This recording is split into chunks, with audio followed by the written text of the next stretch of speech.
कर दी, ठीक है। तो नए साल में स्वागत है आप सबका। करते हैं काम अपन शुरू।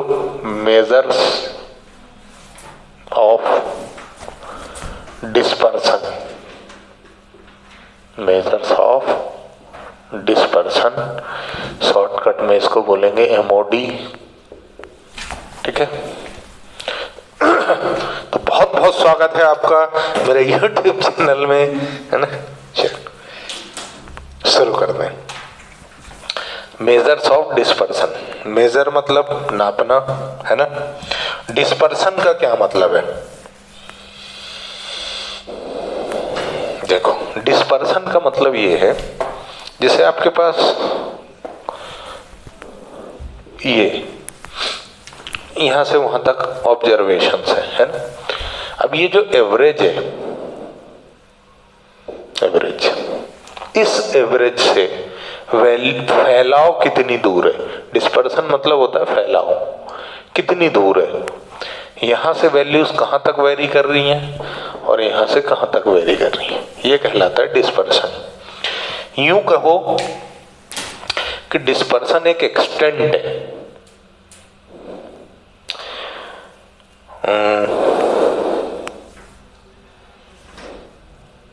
देखो, dispersion is the extent to which values in a distribution differ from the average of the distribution. Average से वैल्यूज कितनी इधर जा रही हैं और कितनी इधर जा रही हैं, ये डिस्पर्सन है। और इसका जो मेजरमेंट है, it indicates lack of uniformity in the size of items. यहां से हमको क्या मालूम पड़ता है? यूनिफॉर्मिटी। जैसे हमने कंटिन्यूअस सीरीज देखी, तो कंटिन्यूअस सीरीज नॉर्मली कैसे चलती है? 0 से 5, 0 to 10, उनका जो गैप होता है वो फिक्स होता है, कांस्टेंट नंबर C, है ना। लेकिन यहाँ पर ऐसा नहीं होगा, तुमको एक रेंज दे दी जाएगी। जैसे तुम बोलते हो ना, मतलब कोई सामान खरीदने जाते हो, सामान का मतलब ये, जैसे कपड़े वपड़े खरीदने जाते हो तो दुकानदार पूछता है कि अपनी रेंज बता दो यार। रेंज मतलब एक एक्सटेंट बता दो कि कहां से कहां तक तुम्हारा फैलाव है, विचलन है, तुम कहां से कहां तक वेरी कर सकते हो, कहां से कहां तक तुम वेरिएशन जा सकता है तुम्हारा, है ना। वही है डिस्पर्सन। तो डिस्पर्सन में क्या है?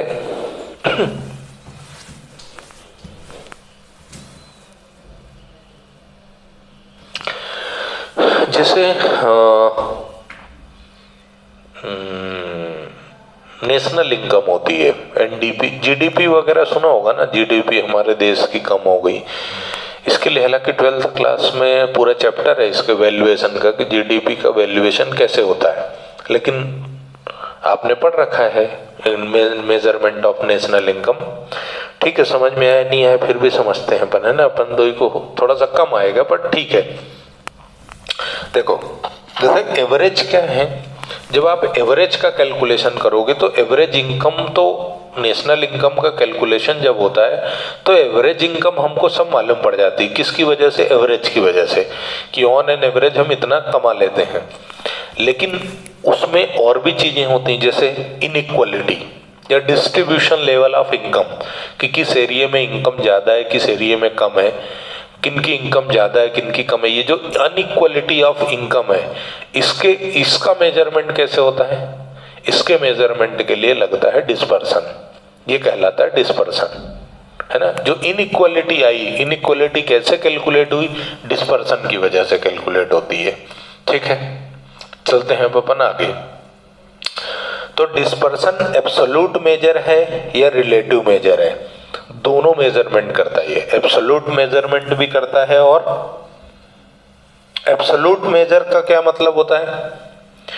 The measure of dispersion which are expressed in terms of original unit of a series are termed as absolute measure. Original term मतलब नेशनल इनकम का कैलकुलेशन कैसे होता है? रुपीज में। किसी की सैलरी कैसे कैलकुलेट होती है? रुपीज में। तो ओरिजिनल यूनिट पर यदि आप उसका कैलकुलेशन कर रहे हो तो वो क्या कहलाता है? Absolute major. रिलेटिव मेजर मतलब एक एवरेज आएगा, परसेंटेज बेसिस में आएगा, तो वो क्या कहलाएगा, रिलेटिव। वहां पर कोई फिक्स यूनिट नहीं रहेगी, ठीक है। मेजरमेंट की यूनिट रहेगी तो एब्सोल्यूट है, और मेजरमेंट की यूनिट नहीं है तो फिर वो रिलेटिव है, बराबर। यूनिट का क्या, जैसे रुपया का मेजरमेंट की यूनिट है रुपया, पैसा, और वैसे ही जैसे पानी को मेजर करने के लिए यूनिट क्या है, लीटर, है ना।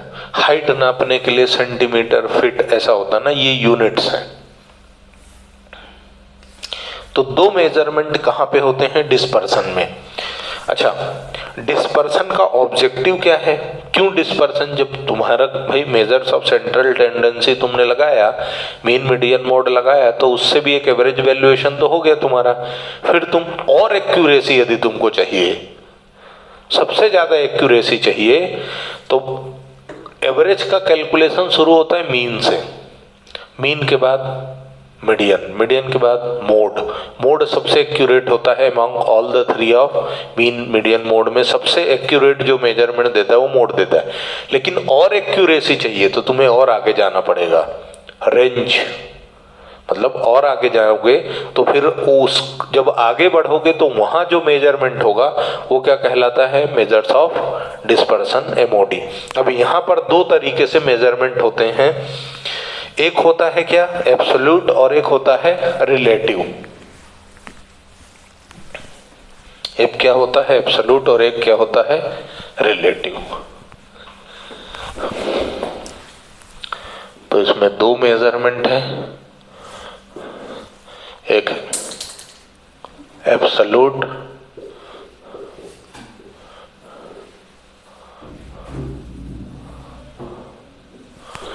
और एक होता है रिलेटिव। लिख जरूर लेना ऑब्जेक्टिव के लिए,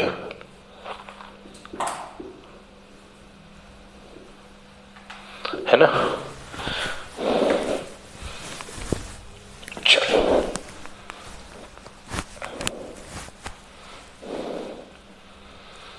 तो रिलेटिव रेंज, ठीक है। रेंज के बाद होता है मीन डेविएशन, मीन डेविएशन को हम बोलते हैं एमडी। फिर होता है क्वार्टाइल डेविएशन, जिसको हम बोलते हैं क्यूडी। फिर होता है स्टैंडर्ड डेविएशन, किसी को एमबीए वगैरह करना हो तो स्टैंडर्ड डेविएशन बहुत इंपॉर्टेंट है।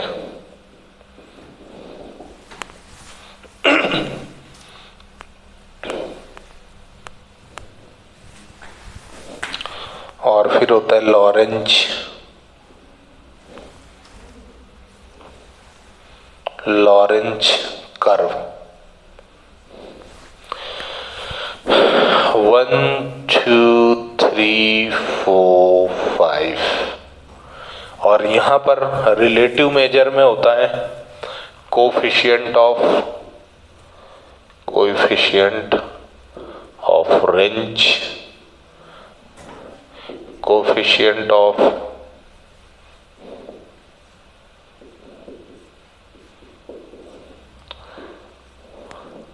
MD, of QD, of SD. Lorenz curve का रिलेटिव मेजर नहीं होता, ठीक है। रेंज का relative measure coefficient of range, mean deviation का relative measure coefficient of mean MD, और क्वार्टाइल डेविएशन का कोफिशिएंट ऑफ क्यूडी, और स्टैंडर्ड डेविएशन का कोफिशिएंट ऑफ रेंज का कोई नहीं होता। एक एक करके शुरू करें, है ना।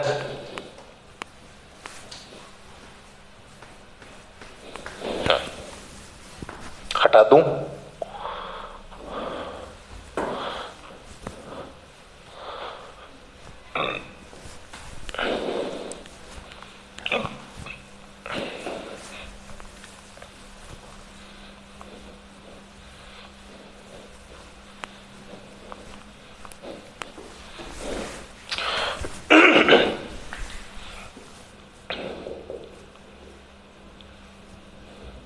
रेंज, और इसी के साथ क्या पढ़ेंगे, कोफिशिएंट ऑफ रेंज। ठीक है, देखो बोलो।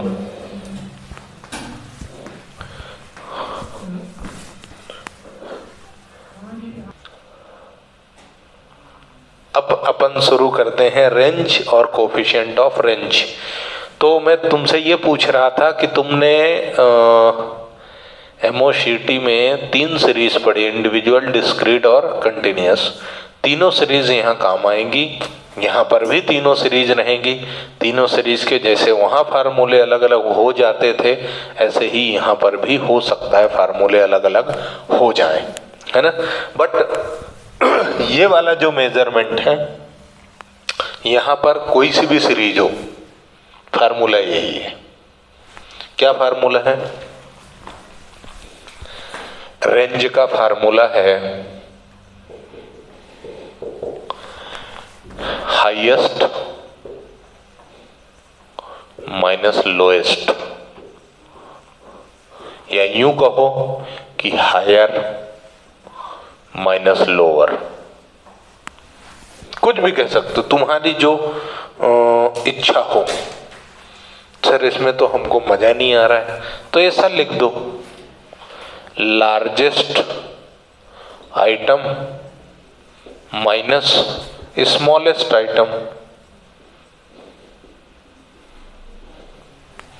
ये रेंज का फार्मूला है, तुम्हें जो लिखना है वो लिख लो। अच्छा सर बहुत अच्छी बात है, तो कोफिशिएंट ऑफ रेंज भी बता दो, तो कोफिशिएंट ऑफ रेंज का ले लो। देखो इसको मैं L minus S divided by L plus S. अब ये मत पूछना कि L और S क्या है ना। ये है range, coefficient of range. L मतलब लार्जेस्ट, S मतलब स्मॉलेस्ट, और काम हम इसी से चलाएंगे आगे। ठीक, सीरीज कोई भी हो, फार्मूला यही है रेंज में।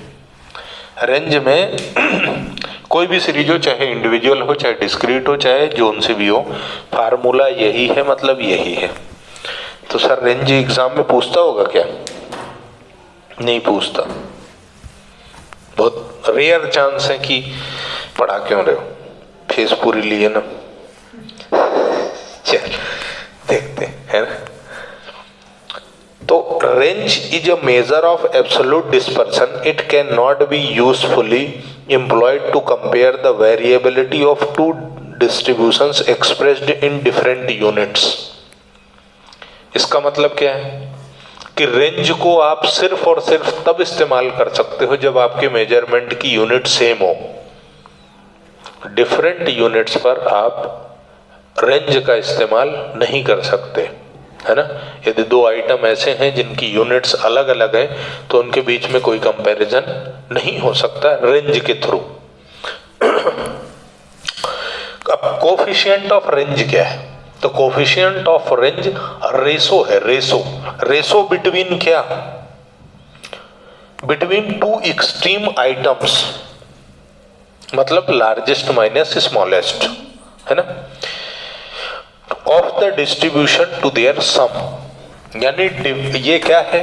कोफिशिएंट ऑफ रेंज क्या है? डिफरेंस और सम का रेशो है कोफिशिएंट ऑफ रेंज। डिफरेंस मतलब माइनस और सम मतलब प्लस। ठीक है, आगे क्वेश्चन देखें हम। कोई भी सीरीज हो, इंडिविजुअल, डिस्क्रीट, कोई भी हो, फार्मूला यही, बस अप्लाई कैसे करना है ये देखते हैं।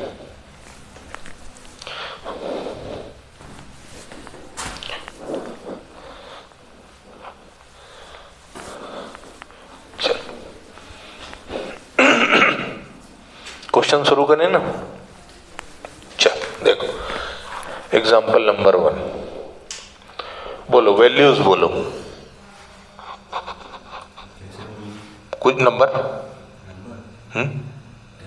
अरे जैसे चलो ऐसा पूछता हूं मैं, तुम कपड़े लेने गए, दुकानदार ने तुमको बोला कि तुम अपनी रेंज बताओ, मतलब छोटे से छोटा क्या, बड़ा से बड़ा क्या, तो तुमने बोला तुम अपने रेट बताओ यार, है ना, बताना शुरू करा भाई ने।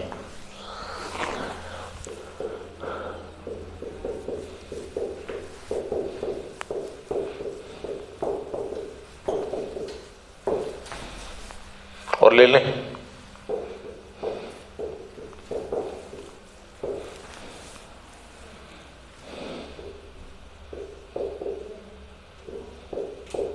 बोले साहब हमारी ये रेंज है, हमारे यहाँ इतने वैरायटी के सामान है, अब आप अपनी रेंज बताओ।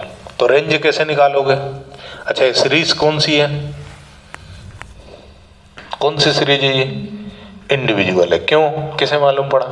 सिर्फ ऑब्जर्वेशन है, सिर्फ एक्स है और कुछ नहीं है। तो अब क्या रेंज निकालना है ना। अरे पगला समझा क्या, सर ने पढ़ाया हमको, रेंज बताते हैं हम तुमको। क्या है, क्या है रेंज इसकी? Largest minus smallest. Largest value 130, smallest value 20, तो रेंज क्या हो गया? 110। कोफिशिएंट ऑफ रेंज बताओ।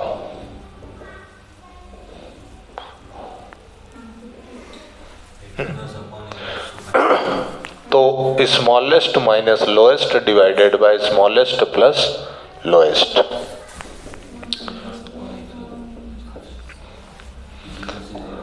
मर्डर हो गया 0 पॉइंट। फिर अब तुमको एक खासियत बताता हूं।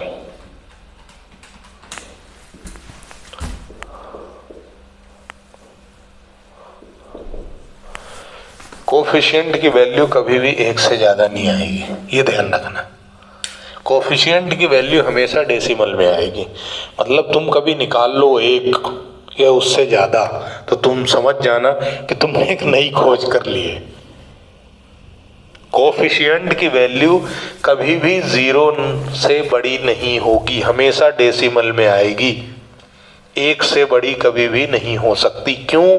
क्योंकि फिक्स है, तुम किसी का भी कोफिशिएंट निकालोगे तो ऊपर माइनस और नीचे प्लस ही होगा। क्यों? क्योंकि कोफिशिएंट की डेफिनेशन ही क्या कहती है कि ये रेशो है किसका? डिफरेंस और सम का।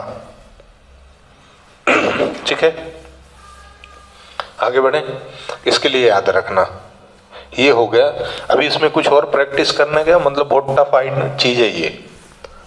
एक हाथ और करना है क्या प्रैक्टिस? एक बुक से देख लें क्वेश्चन।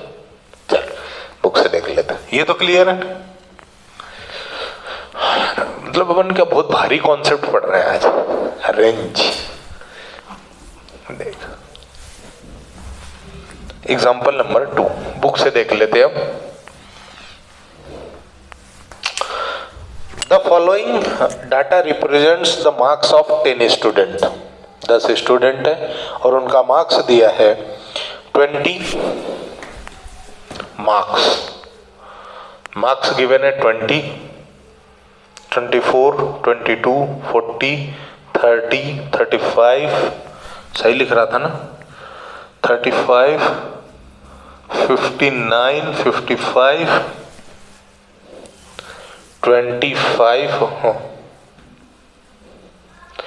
35, 59 के बाद 55, 25 और 70। ये 10 स्टूडेंट है, उनके नाम नंबर हैं। रेंज बतानी है तुमको, तो रेंज क्या? Calculate range and coefficient of range.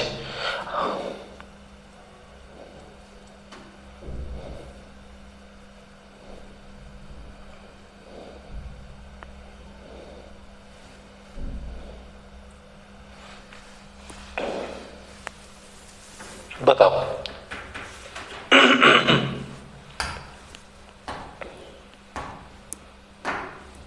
Range कितनी है? नहीं ऐसे नहीं यार। लोएस्ट क्या है? 20। हाईएस्ट? तो रेंज कितनी आ गई? 50। Coefficient of range?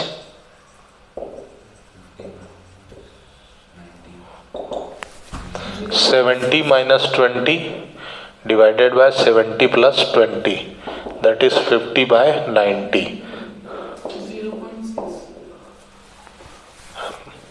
हो गया डेसिमल। क्या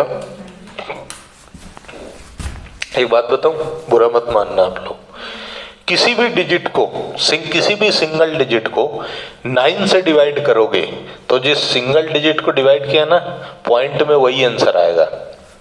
यानी 5 को डिवाइड कर रहे हो ना तो आंसर क्या आएगा, यही आएगा। कभी ट्राई कर लेना, कोई भी हो। मतलब सर 1/9 है तो आंसर क्या आएगा, 2 को कर रहे हो यही है। सर 3 को कर रहे हो 9 से, हाँ तो भी यही आएगा, ये फिक्स है। 4 को करोगे 0.4444 वही चलेगा। ठीक है, ये हो गया तुम्हारा कोफिशिएंट। अच्छा, अभी इन्होंने एक चीज और पूछी है, इन्होंने पूछा है also calculate the percentage change in range. Also calculate percentage change in range. तो कैसे निकालोगे परसेंटेज चेंज इन रेंज, अभी कैसे बताओ।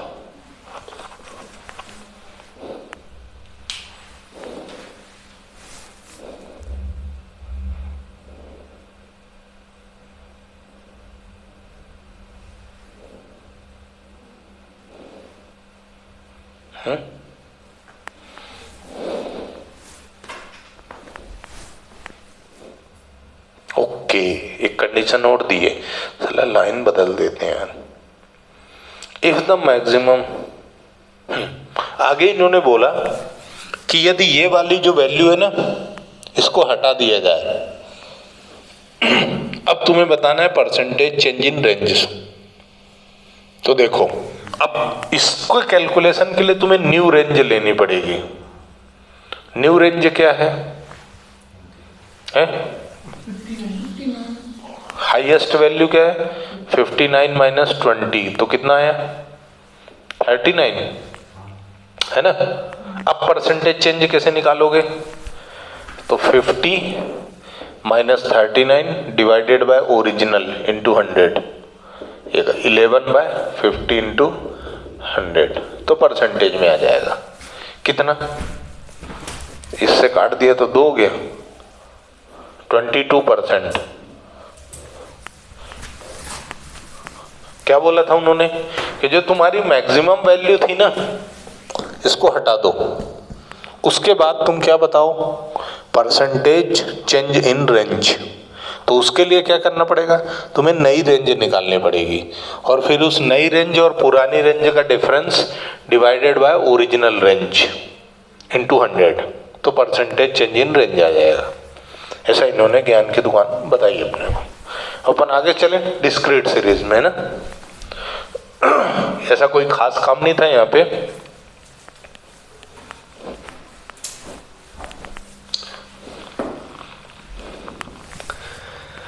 चलो मेरे डिस्क्रीट सीरीज में का एग्जाम्पल नोट करते हैं पहले तो अपन। तो डिस्क्रीट सीरीज का एग्जाम्पल नोट करते हैं। इनका कहना है कि जो आपके मार्क्स हैं और आपकी फ्रीक्वेंसी है,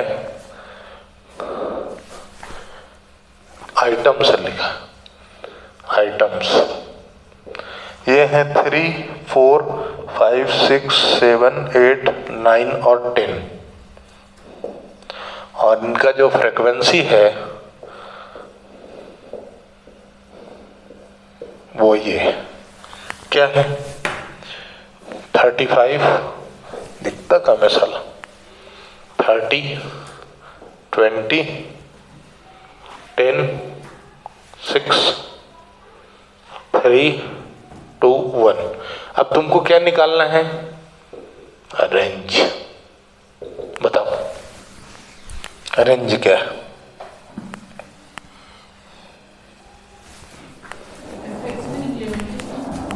नहीं, कुछ करना ही नहीं है। जो क्वेश्चन है ना कुछ नहीं करना। आग लगे बस्ती में तुम्हारी मस्ती में काम है। इस रेंज में कैसे, रेंज बताओ सर, रेंज। तो तुम्हें फ्रीक्वेंसी से कोई लेना देना नहीं है। अब बताओ range. Largest minus smallest, largest 10, smallest 3, तो रेंज क्या गई? Coefficient of range. बहुत टफ कॉन्सेप्ट अपन पढ़ रहे हैं, है ना। स्टैटिस्टिक्स के अंदर सबसे जो टफ कॉन्सेप्ट अपन वो उठाया आज। नया साल है ना, पहला दिन है उसका निकला, टफ चीजें पढ़ेंगे अपन। तो ये क्या होगा? L minus S, L plus S, 10 minus 3 divided by 10 plus 3। बहुत मतलब 7, देखो बेटा 10 में से 3 जाएंगे ना तो 7 बचेगा, और 10 में अपन 3 जोड़ देंगे तो 13 आ जाएगा। अब ये आंसर जो तुम्हारा दशमलव में आएगा, बताओ कितना?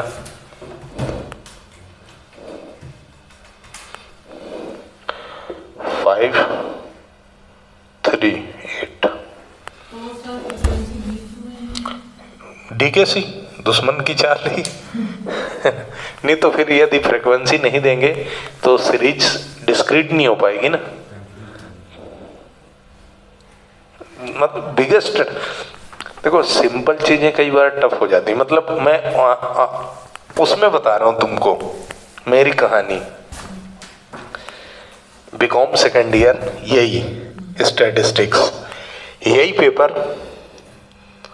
ऐसा बोलना तो क्या चाहिए, पता नहीं कौन कौन देखेगा वीडियो को, लेकिन सच यही है। मैंने दोस्तों को रात को 12 बजे फ़ोन लगाया, मैंने कहा कह रहे भाई कल पेपर है, अभी क्या? तो बोले यार क्या बात कर रहे हो, पेपर तो परसों है, वो राजवाड़े में था, सराफा में। बोले यार मजाक मत करो यार, अब क्या दोस्त मेरे को बहुत इज्जत देते हैं, मेरे सारे दोस्त। अरे यार गुरु भाई यार मजाक मत करो यार, तू तो यार से मेरे से बात कोई भी नहीं करता। अरे मैंने कहा कल पेपर है भाई, देख ले जाके, टाइम टेबल देख ले, कल पेपर है। देखा उसने, भगा वहाँ से। बोले अब क्या करें? अच्छा सुबह 7 बजे पेपर, अब क्या कर लोगे? रात को 12 बजे। काम कर, सुबह 6 बजे आ जा, पास करवा देंगे। आया सुबह 6 बजे, 3 क्वेश्चन पढ़ाए अपन ने उसको, एक कोरिलेशन का, एक इंडेक्स नंबर का, और एक टाइम सीरीज का।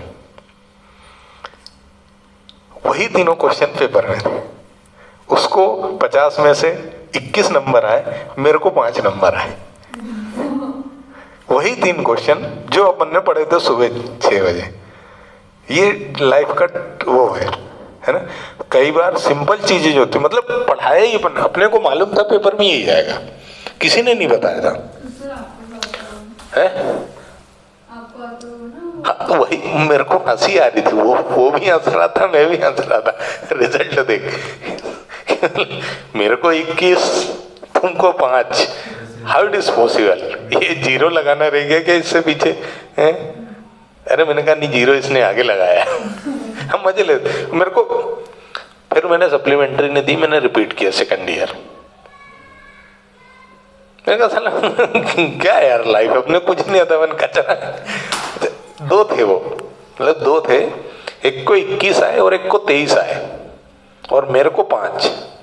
तो ये लाइफ में ऐसा भी होता है, तो कभी भी चीजों को हल्का नहीं लेना चाहिए। हल्का क्या नहीं लेना चाहिए? अपना गट्स देखो, मतलब अपना वो देखो कि अपन ने कितनी एनालिसिस की थी, कि अपन ने सिर्फ वही क्वेश्चन पढ़ाया जो 100% श्योर था मैं कि एग्जाम में यही क्वेश्चन आएगा, इसके अलावा दूसरा आ ही नहीं सकता। क्वेश्चन कौन सा है मेरे को आज तक याद है। वो तीनों क्वेश्चन मेरे को आज तक याद है। नहीं भूला नहीं हूं, मैंने किया है। मतलब अब क्या है कि कॉपी निकलवाओ तो श्योर है कि मैं पास हूं, और इवन +45 होंगे, कट ही नहीं सकते। 50 में से पूरे 50 के भी चांस है, बट अब वो लाइफ है ना, उसका कुछ नहीं कर सकते। फेल वो भी, वो दूसरे सब्जेक्ट में मैं भी हुआ। हम तीनों ने रिपीट किया, हम तीनों ने सप्लीमेंट्री नहीं दी। उनका कहना था नहीं भैया गुरु भाई आप नहीं देंगे यार, पेपर नहीं देंगे, हम रिपीट करेंगे। हमने रिपीट किया, लेकिन लाइफ फिर वही है ना, 45, 46 ऐसी कुछ है।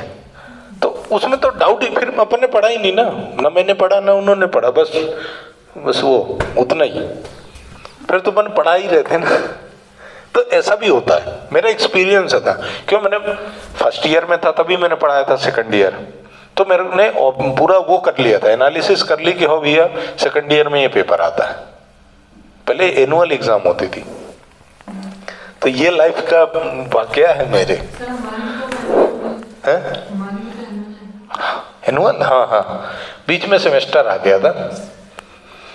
तो ऐसा भी होता है जीवन में, कभी कभी हो सकता है कुछ लाइफ का अपने टर्निंग पॉइंट रहा हो, कुछ अच्छा लिखा हो अपने जीवन में, है ना, ऐसा भी लाइफ में होता है। अच्छा, ये वाकया मैंने बोला ना, ये तुम दोनों से पूछोगे ना तो बड़े हंस के बताते हैं वो, बड़े मतलब ऐसा मतलब प्राउड के साथ बताते हमारे साथ ऐसा हुआ लाइफ में। तो ये अपन ने निकाल लिया है ना। फ्रीक्वेंसी का भी कोई टेंशन नहीं, कुछ नहीं, सिर्फ अच्छा सर तो कंटिन्यूअस भी बता दो, मतलब क्या टाइम खराब करने से इसमें। तो देखो कंटिन्यूअस में क्या होता है, class interval 0 to 10, 10 to 20, 20 to 30, 30 to 40, 40 to 50 और 50 to 60, है ना, इतना ही लेते, बढ़ाने से कोई मतलब नहीं। और फिर इसका फ्रीक्वेंसी क्या ले ले मन से, जो भी बता दो तुम। 10, 9, 8, अच्छा 7, 4, 3, 1, ठीक। फ्रीक्वेंसी का कोई लेना देना नहीं है, तुम्हें रेंज निकालनी है। तो रेंज का क्या फार्मूला, लार्जेस्ट। ये ध्यान रखना, जब भी एग्जाम में तुम क्वेश्चन सॉल्व करोगे फार्मूला जरूर लिखोगे, बिना फार्मूला लिखे तुम क्वेश्चन सॉल्व नहीं करोगे। 1 मार्क्स फार्मूले के होते हैं, अनुभव है मेरे को बहुत बड़ा, है ना। हाँ हाँ यार, ये अपन ने गलत कर लिया यार, कुछ अपन यहाँ से शुरू करते हैं, ये हटा देते, ठीक है। 0 था वो, फिर रेंज। तो अब रेंज क्या है समझ गए, रेंज हाईएस्ट क्या है 60 माइनस लोएस्ट क्या है 10, तो रेंज क्या आ गई 50। Coefficient of range